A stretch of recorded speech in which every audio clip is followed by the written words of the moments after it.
Hey guys, it's time to buckle up because we are unpacking the vintage van after a few days of crazy sales here in Maryland. You will not believe how full my van was. I don't know if you saw the short, but I'm going to unpack it seat by seat, show you what I found, and teach you what I know. Part one of this adventure starts right now. Okay, so this is a partial haul of what I got today. And I think with the exception of one or two items, this is all from this morning.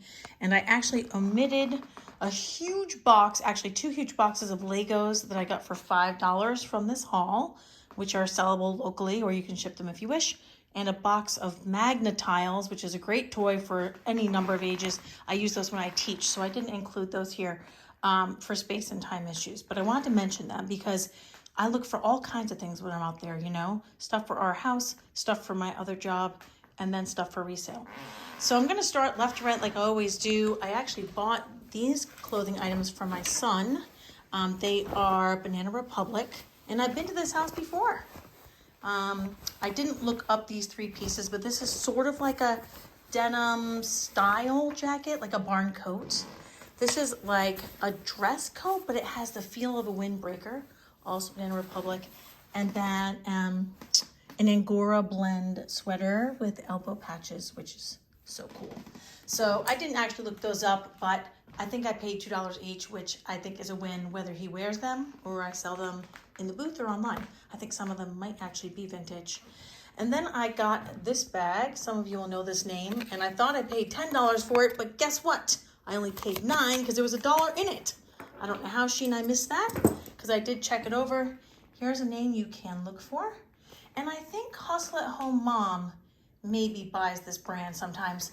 I honestly don't know if I'm going to sell this or keep it because it is just my style. Crossbody, slightly rustic, soft, beautiful leather. I love this color. It's like almost like a gunmetal brown. Is that a thing? Those retail for, I want to say, between $165 and a couple of $100. And it's actually in pretty good shape. I don't mind a little bit of wear for me or for my customers. So I thought that was a good pickup for $10. Sequins are back, not just in my life. This does have shoulder pads. Look at this. I might have to keep this one because I have plenty of gold sequins, but I actually prefer silver. And so this is really cool. It's probably like a $25 shirt or something like that, but so cool. There was an estate sale and I bought a few cat items. This is a vintage wind chime, ceramic wind chime.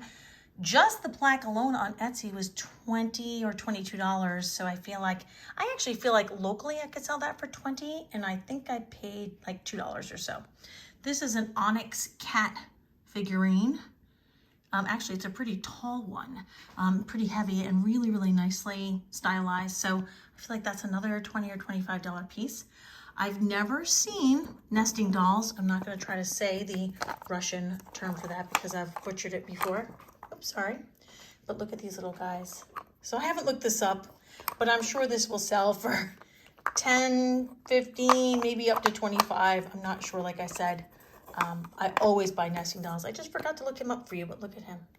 I got him at the estate sale, and this might be by a famous potter and could be worth as much as $50. There is a signature I can't interpret, but Google Lens helped me find potentially the artist who made this. And you know what? Ceramics are interesting. You have to touch them. They're like leather bags. So you need to pick them up and feel them. And if they're too heavy or too light, you can usually tell if it's quality by the way it feels, and you may have to train your hand, like we train our eyes out there, to know the difference, but I just had a feeling about it. I didn't actually see that it was signed in person. So I haven't actually owned this Murano piece before. This is an ice bucket. I like the stripes on it, and the color and the size is beautiful. I think you could use it as a little vase if you wanted to. It could have a bunch of uses, I think. And it would look really cool this time of year with like some of those miniature dried pumpkin type looking things sticking out of it. I just think that'd be cool. So that was $3, and I think it's around, I want to say around 50 online. I got this latch that's an owl, which I also didn't look up. And I'm not 100% sure because my brain doesn't work like that, how this goes, but I'm sure my husband will help me figure out this cast iron owl latch. I got a few vintage toys. Now these are actually from the rummage sale yesterday. I'm emptying out my cart and it's a little crazy. If you saw the short, you can see that it's chaos. So it was a little too hard to try to empty out a seat just by sale or day.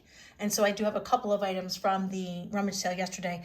This toy, unfortunately, is missing a few pieces, or it would be worth $40. But I think someone will buy it in the booth because pull toys, these classic pull toys, are so cute. Larry the Lobster, however, is in better shape, and I did find a comp for him for $40. This bin here, I guess you would call it a bin, is a wooden bin that you would store your potatoes and onions in to keep them separate because they don't get along well.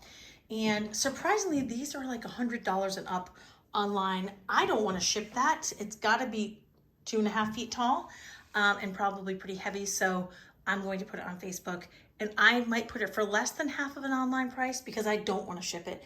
And I only paid $5. So if I make a smaller profit, that's a-okay with me.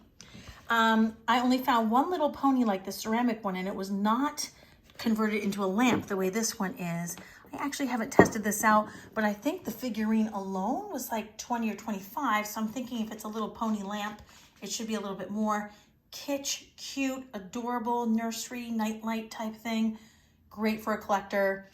Also great for a collector, maybe not a nursery, a little bit creepy. A golfing troll, probably from the 90s.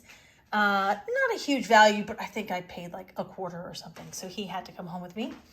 And one of the things I really kind of scored on today was jewelry, which I didn't really expect. And I'm not sure if I'm going to use the footage from today because I ended up having my arms full and I blocked the camera at the estate sale. But I didn't have my GoPro on. So one of my rookie mistakes I make is I think I'll put the GoPro on when I get to the sale. But I don't like doing that because it just attracts so much attention getting the harness on. So I literally have to wear it out of my house or I will miss footage. And that's what happened with this sale. So this woman knew that she had nice jewelry and she wanted it gone. And so I believe the price I paid for all of it, with the exception of, the bracelet and the watch, the other pieces, all the earrings, I think I paid $35 for everything. And she was super nice because when we did the math, it came up to more than that. But because I bought so much, she gave me a few things for free. So she kept saying like, oh, these are vintage, whatever. I got these in Colorado. You have good taste in jewelry, which is what I say when people buy from me because their taste is the same as mine. It's a way to compliment everyone. And I agreed with her that I had good taste and that she had cool jewelry. And what I didn't realize is that some of these pieces are really worth quite a bit. And I had no idea that these pieces, for example, weren't just sterling, but are signed Tiffany. And if they are authentic Tiffany, they could be worth several hundred, whereas I expected them to be just sort of like hollow, puffy hoops that would be worth maybe like 30 to 40 on Etsy. They might be worth a lot more. These pieces, always look at Native American pieces to see if they're signed. When they are signed, often it ups the value quite a bit. These, I believe, are E.Willie, W-I-L-L-I-E. They are Navajo, so that's always a good thing. And then these pieces, these are not signed, but look how beautifully made they are. And one thing that I think is really interesting about Native American jewelry is that when you see very fine mosaic type work, small geometric pieces of stone inlaid together, which I don't have an example, of course, that's Zuni work. It might help you when you're researching values.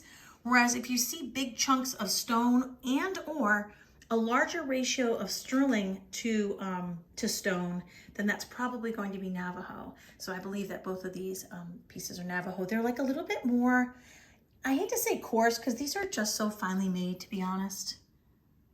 It's not focusing very well. And I think my hands are dirty from emptying the car, but anyway, yeah, so that's something to look for. And I always pick up these studio pieces too. So I felt that I did really well, and I could not resist this leather bracelet. I'll probably sell it in the booth. I don't think it's vintage. And then this watch, which goes for about $60. I just need to get a new battery in it. So I might ship it to my dad to have him do that for me. He's really good with clocks and watches. The last two things I'll show you were really probably the hits of the show. Well, other than the jewelry, I've actually never seen one of these Christmas fences before. And I just saw the box. Always look inside boxes, guys. This one was all taped up, so it shows you there's age.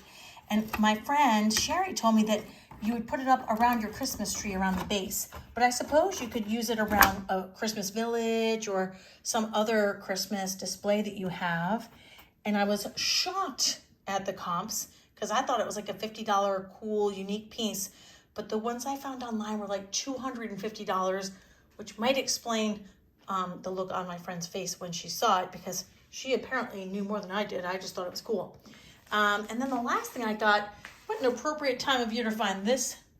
I believe this is reverse painted glass. Even the frame is cool, and it is old. Like, someone may have put a little bit of paint on this more recently to give it that kind of faux goth look, but this is the real deal. And I looked this up online, and the similar one I found was about $300. And I asked the woman how much she wanted for it, thinking it was really cool and certainly somewhat valuable. And she asked me the question that I don't like. How much do you want to pay me for it? And I said, oh gosh, I can't answer that question because I want to go as low as possible and stay friends. And she said $7, which was interesting, but since 7 is my lucky number, I picked it up, and the one I found online was like $300. So that was kind of a lucky score. I think people think that all pickers always know what they're doing or what they're finding.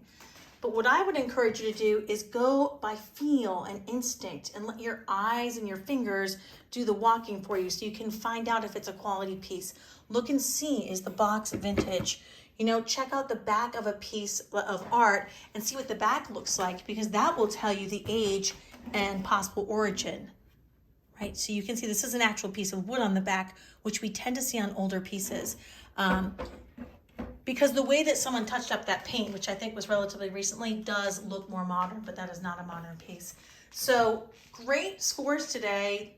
It really wasn't, I think I drove maybe 28 miles this morning, which for me is not a lot. But I feel like I did really, really well. These earrings and stuff will sell really well. I'll have to get back to you about those possible Tiffany earrings. So thank you for tuning in. Please leave a comment. What was your favorite thing that I showed you today? What was something you learned? I'd love to have a like. If you haven't subscribed, please consider doing so. It helps the channel grow, which I would really love. And I'd love to have you be here for future videos. Thanks, guys. I will see you next time.